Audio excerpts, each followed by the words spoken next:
आपल्या भारतीय संस्कृतीमध्ये दानाला प्रचंड महत्त्व दिलेले आहे. कर्णासारखा दानशूर व्यक्ती अत्यंत प्रसिद्ध आहे.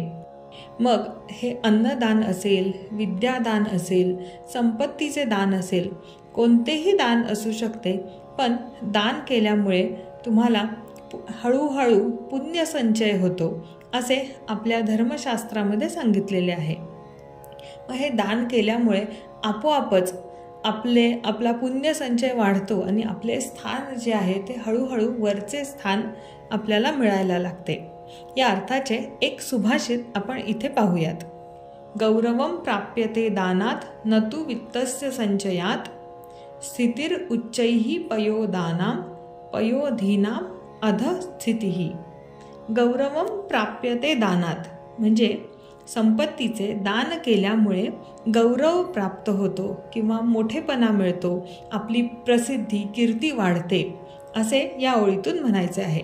आपल्याला माहिती आहे की कर्ण हा अत्यंत दानशूर व्यक्ती होता आणि महाभारताच्या महत्त्वाच्या व्यक्तींमध्ये कर्णाची गणना होते, ती त्याच्या दानशूरपणाच्या गुणामुळेच.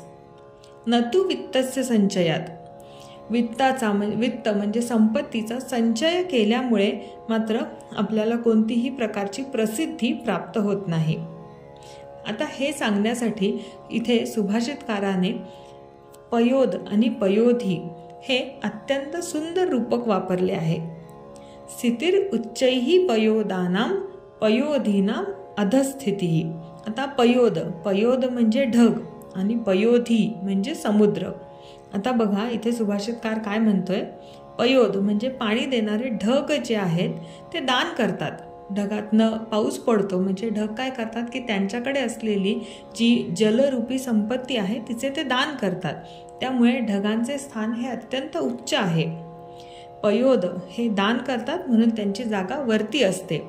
पण पयोधी म्हणजे समुद्र, तर समुद्र काय करतो, समुद्र या सगळ्या पाण्याचा, या सगळ्या संपत्तीचा संचय करतो. त्यामुळे समुद्राची जागा खाली आहे.